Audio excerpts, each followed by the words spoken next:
10 लाख किसानों ने आत्महत्या करी है। ये अपने आप में ही सवाल उठाता है जो भूमिका सरकार ने तय की है आत्मनिर्भरता की।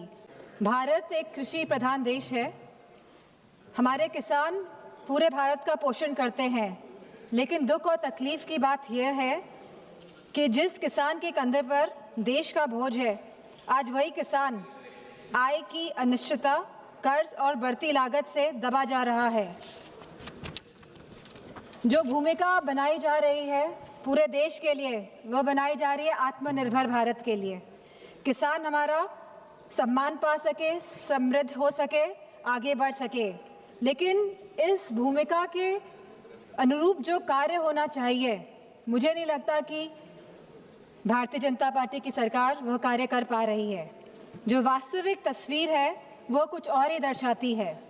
देश की जीडीपी की दर जहां 6% से बढ़ रही है पिछले 2 दशकों से, वहीं किसान विकास दर लगभग 4% से संघर्ष कर रहा है। और फसल क्षेत्र जहां पे छोटा और सीमांत किसान निर्भर है, वो केवल 2% से रेंग रहा है।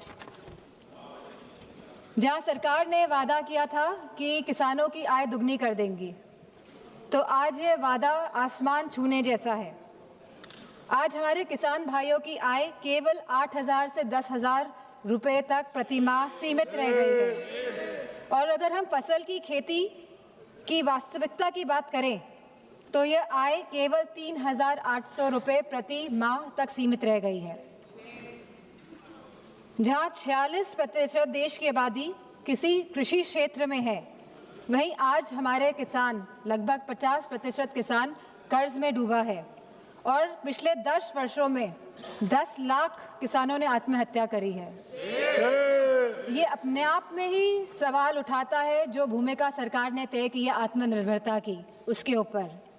और जहां ये सुसाइड्स, आत्महत्या लगातार बढ़ रही हैं, मेरी सरकार से मांग है कि जिस तरह आप बड़े बड़े कॉरपोरेट जगत के लोगों का कर्ज माफ करते हैं, जहां 16 लाख करोड़ का कर्ज माफ किया गया है कॉरपोरेट जगत के लोगों का, वही हम चाहते हैं कि आप हमारे किसान भाइयों का भी कर्ज पूरी तरह माफ करने का कार्य करें।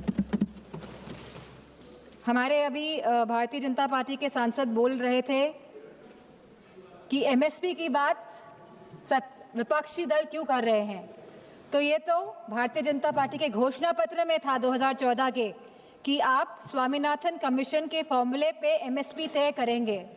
ये आपका वादा था देश की जनता के साथ, लेकिन आपने उस वादे को भी पूरा नहीं किया। आज हालत ये है कि सरकार एमएसपी तो घोषित करती है 23 फसलों की, लेकिन वास्तविक में जो खरीद करती है वो केवल गेहूं और चावल की करती है, और वो भी पूरी तरह ये सरकार नहीं कर पा रही है। हम जानना चाहते हैं कि उत्तर प्रदेश में सरकार कितना गेहूं और कितने चावल की खरीद कर रही है और कितना प्रतिशत कर रही है, कितनों को वापस कर दिया और कितनों को वापस कर दिया गया है। आज जहां हम प्रधानमंत्री फसल बीमा योजना की भी बात करना चाहेंगे, क्योंकि 25% इसमें कटौती की गई है और सरकारी आंकड़ों के अनुसार 2 करोड़ हेक्टेयर फसल क्षेत्र क्षतिग्रस्त हुआ है बाढ़ के कारण, मौसम के कारण, ओलावृष्टि के कारण, सूखा पड़ने के कारण। अगर यह इतना 2 करोड़ हेक्टेयर फसल क्षेत्र का क्षतिग्रस्त हुआ है, अगर किसानों का नुकसान हुआ है, तो आखिरकार सरकार ने लगभग 25% कटौती प्रधानमंत्री फसल बीमा योजना में क्यों करी है, इसका भी हम जवाब चाहते हैं हमारे कृषि मंत्री से।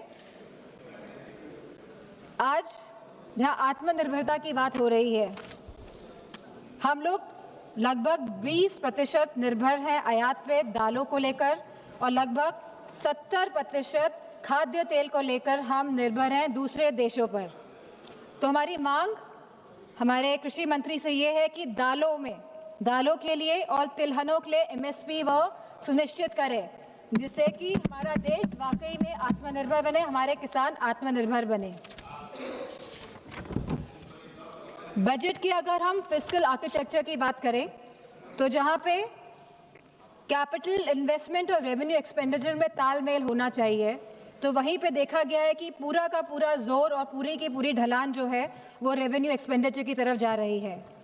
हम फर्टिलाइजर्स की बात करें आज, तो हम जानना चाहते हैं कि हमारा देश कितना निर्भर है दूसरे देशों पर फर्टिलाइजर्स के लिए। और ये हम इसलिए जानना चाहते हैं कि पिछले कुछ वर्षों में लगातार ये देखने को मिला है कि डीएपी की किल्लत हो रही है किसानों को। किसान लाइनों में खड़े हो रहे हैं, कालाबाजारी हो रही है डीएपी को लेकर, और जहां कालाबाजारी हो रही है वहीं किसानों को समय पे खाद नहीं मिल पा रही है, जिससे कि किसानों को नुकसान उठाना पड़ रहा है। इसी के साथ हम चाहते हैं कि जो इंडियन यूएस ट्रेड डील हुई है उस पर बड़े विस्तार के साथ चर्चा हो इस सदन पे। ये बहुत ज़रूरी है कि पूरे विस्तार के साथ चर्चा हो, क्योंकि ये कहीं ट्रेड डील हमारे देश के किसानों के लिए ब्लंडर डील ना साबित हो। इसीलिए इसके लिए हम चाहते हैं कि इस पर चर्चा हो, किसान को पूरी तरह कहीं ये ट्रेड डील तबाह ना कर दे, क्योंकि इसमें देश के हर स्टेट्स का किसान इन्वॉल्व होगा, चाहे वो फल की खेती हो, चाहे वो हमारे सोयाबीन की खेती हो, चाहे वो आलू की खेती हो। और कहीं ना कहीं जिस तरह से डेयरी प्रोडक्ट्स हमारे मार्केट में आएंगे तो हमारे देश के किसान इससे प्रभावित होंगे। तो मेरी इस मांग को लेके भी कृषि मंत्री जी इस पे ध्यान दें कि हमारे देश के जो प्रोडक्ट्स हैं वो कैसे बाहर के प्रोडक्ट्स के साथ compete कर पाएंगे। जब यूएसए की सरकार अपने किसानों के साथ खड़ी हुई है, तो हमारे देश की सरकार आखिर अपने किसानों के साथ क्यों नहीं खड़ी हुई है। हम जानना चाहते हैं कि उत्तर प्रदेश में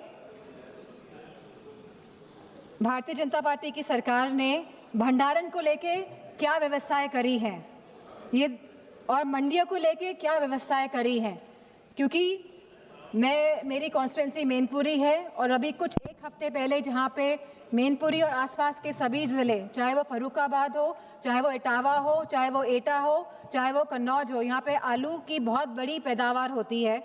और जहाँ लागत जो हमारे आलू में आती है प्रति क्विंटल ये 600 से 800 रुपये आती है, आज ये 100 रुपये का भी प्रति क्विंटल नहीं बिक पा रहा है। तो किसी तरह की सहायता हमारे आलू के किसानों के लिए हमारे कृषि मंत्री करेंगे।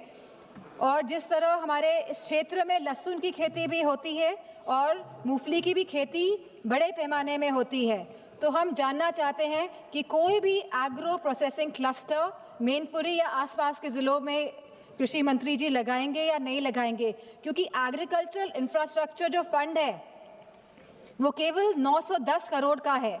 तो हम जानना चाहते हैं कि उत्तर प्रदेश में इस सरकार द्वारा कितनी मंडियां लगेंगी, कितने एग्रो प्रोसेसिंग क्लस्टर लगाए जाएंगे, कितने कोल्ड स्टोरेजेस बनाए जाएंगे या भंडारण केंद्र बनाए जाएंगे। हम सभी जानते हैं। इसी के साथ मैं ये भी कहना चाहूँगी कि पीएम किसान संपदा योजना और फ्रूट प्रोसेसिंग की पीएलआई स्कीम का ऑडिट अगर किया जाए तो पता चलता है कि मूल्य संवर्धन और सब्सिडी का सारा पैसा महाराष्ट्र और गुजरात के बड़े कॉर्पोरेट्स की जेब में जा रहा है। यूपी के इस विशाल कृषि हृदय को प्रोसेसिंग इंफ्रास्ट्रक्चर से जानबूझकर कहीं वंचित तो नहीं रखा जा रहा है। तो मेरी सरकार से डिमांड है कि आप हमारे क्षेत्र की तरफ भी देखें, उत्तर प्रदेश की तरफ भी देखें, यहाँ पे प्रोसेसिंग क्लस्टर्स लगाएं, यहाँ पे मंडियाँ बनवाएं, जिससे कि किसान बिचौलियों के हाथों में ना फंसे और अपने कृषि उत्पादकों को वो सही दाम पे बेच पाएं। और जो छोटे किसान हैं जो दूसरों की ज़मीन पर खेती करते हैं, अगर उनकी खेती आपदा या किसी भी वजह से नष्ट हो जाती है तो उन्हें सरकार से कोई भी सहायता नहीं मिलती है। तो हम ये चाहते हैं सरकार से कि उनका मुआवजा सुनिश्चित किया जाए और उनको किसी इस तरह की आर्थिक सुरक्षा दी जाए।